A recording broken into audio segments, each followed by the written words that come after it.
दोस्तों G20 के ऊपर मैंने पहले भी एक वीडियो बनाया था। जिन लोगों ने वो वीडियो नहीं देखा, यहाँ का लिंक दिख रहा होगा आप लोगों को। उसी वीडियो का ये दूसरा पार्ट है। वहाँ पे मैंने शुरू किया था, यहाँ पे मैं खत्म करूंगी। तो इस वीडियो को अंत तक जरूर देखना और कमेंट में अपनी राय देना मत भूलिएगा। दोस्तों G20 की बैठक हो गई है खत्म। सरकार ने बरसात के मौसम में आपका और हमारा पैसा पानी की तरफ बहा डाला। 990 करोड़ का बजट था, लेकिन मोदी सरकार ने 4100 करोड़ रुपए पानी की तरफ बहा दिए, यानी 4 गुना ज्यादा पैसे सिर्फ विलासिता में फूंक डाले। अपने चुनावी प्रोपेगेंडा के चक्कर में देश को चूना लगा डाला। ये कोई छोटी बात नहीं है। इसको आप ऐसे समझिए कि आपके घर में से आपने किसी को 1 किलो आलू और 1 किलो टमाटर लेने भेजा 900 रुपए देके। वो वापस आके 1 किलो आलू 1 किलो टमाटर लेके आया, लेकिन 900 की जगह 4000 रुपए देके। तब आप उसको जो कहेंगे ना, वही सरकार के लिए भी कह सकते हैं। हुआ तो वही है। दोस्तों आज की वीडियो में हम जानेंगे कि G20 से भारत को क्या मिला। G20 की 17 बैठकें अलग अलग देशों में हो चुकी है।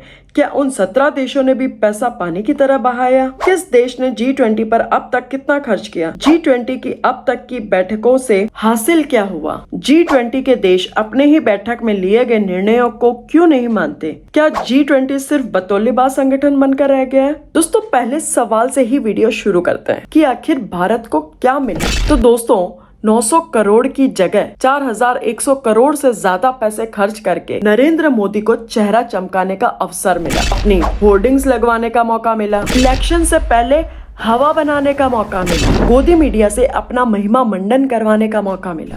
फोटो खिंचवाने का बढ़िया मौका मिला। गरीबों को पर्दे के पीछे छुपा के खुद को विकास पुरुष, चक्रवर्ती सम्राट बताने का मौका मिला। लेकिन देश को क्या मिला? देश को मिला खर्च, वो भी फर्जी बोझ का। क्योंकि मोदी जी अकेले ऐसे नहीं हैं जिन्होंने G20 की बैठक बुलाई हो। इससे पहले भी 2008 से लेकर 2022 तक 17 बैठकें हो चुकी है। चीन को छोड़कर बाकी सारे देशों ने पैसा पानी की तरह नहीं बहाया है। और चीन का बजट हमारे बजट से ज्यादा इसलिए था क्योंकि उनकी मीटिंग राजधानी में ना होकर किसी दूसरे शहर में थी। और अब आप बाकी सारे देशों की लिस्ट देख लीजिए। दोस्तों भारत की प्रति व्यक्ति आय बहुत कम है। जर्मनी और जापान के सामने तो और भी कम है। सोचने वाली बात है कि उन देशों ने हमसे बहुत ही कम खर्चे में ये मीटिंग की और हमारे यहाँ इतनी गरीबी होने के बावजूद पैसा पानी की तरह बहा दिया गया। लेकिन इसी जनता के पैसे से सरकार ने हमारे देश की गरीबी को छुपाया।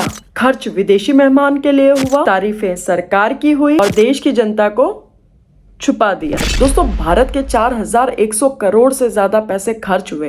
क्या इसे घोटाला नहीं कहा जाएगा? अगर किसी और सरकार में ये होता तो ये घोटाला ही होता, लेकिन बीजेपी सरकार में हुआ है तो इसे घोटाला थोड़ी ना कहेंगे। जैसे कॉमनवेल्थ गेम्स जब कांग्रेस के टाइम पर हुए थे, तब उसे कॉमनवेल्थ गेम घोटाला बताया गया था। बेडशीट, तकिया, टिश्यू पेपर सबको बाजार भाव से ज्यादा कीमत पर बताकर उसे घोटाला किया था। लेकिन बीजेपी सरकार ने जब तय रकम से ज्यादा पैसे खर्च किए, तब उससे घोटाला नहीं, गुणवत्ता बढ़ाना यानी कि क्वालिटी इंप्रूवमेंट कहते हैं। चलिए बात करते हैं कि G20 से अब तक क्या मिला। दोस्तों ये G20 की बैठक के निर्णय किसी काम के नहीं होते। ये लोग ग्लोबल वार्मिंग पे 2008 से चर्चा कर रहे हैं। आर्थिक हालातों पर 2008 से चर्चा कर रहे हैं। लेकिन क्या आर्थिक हालात सुधर गए और क्या ग्लोबल वार्मिंग का कुछ हुआ? जो देश G20 में शामिल है वो कहते हैं कि गर्मी को कम करने के लिए कोयले की ऊर्जा को हमें बंद करना होगा। लेकिन कोयले का इस्तेमाल क्या कोई बंद करता है क्या? G20 में कोयले के उपयोग को बंद करने की बात कही गई थी, लेकिन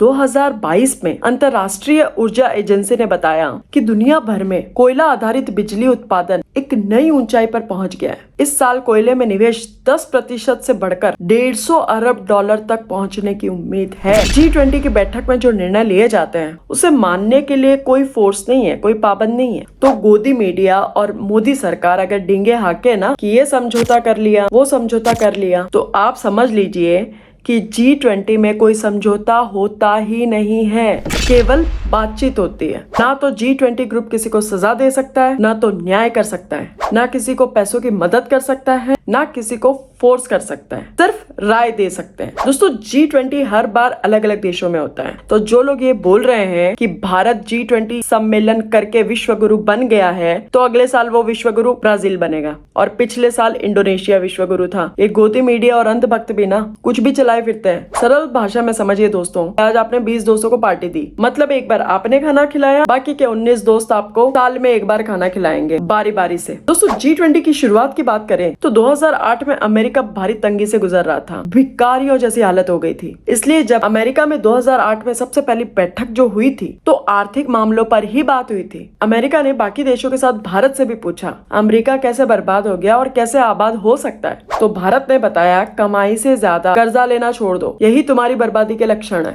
अमेरिका को उससे ज्ञान मिल गया कि भैया जितनी चादर हो उतने पैर पसारने चाहिए। इसलिए जब भी आप किसी से पूछेंगे कि G20 की बैठक में क्या बात होती है तो वो आपको यही बताएगा कि आर्थिक मामलों पर चर्चा होती है, ग्लोबल वार्मिंग पर चर्चा होती है। इन शॉर्ट बड़े बड़े देशों में बड़े बड़े लोगों का पंचवाड़ा या फिर बिना पंजों का शेर भी कह सकते हो। अंधभक्त मत बनिए, किसी को भी फॉलो करना गलत नहीं है, अंधे होके फॉलो करना बहुत ज्यादा गलत है। चाहे वो आप कोई भी पार्टी हो, सही को सही और गलत को गलत कहना आना चाहिए। आज अगर हमारे टैक्स के पैसे ऐसे ही उड़ाए जा रहे हैं तो हमें पूछने का हक भी होना चाहिए, किसी की आवाज को दबाना नहीं चाहिए। होप आपको ये वीडियो पसंद आया होगा। वीडियो पसंद आया लाइक कीजिए, दोस्तों के साथ शेयर कीजिए, चैनल सब्सक्राइब करना मत भूलिएगा। मैं मिलती हूँ आपसे नेक्स्ट वाले वीडियो में, तब तक के लिए peace out, thanks for watching.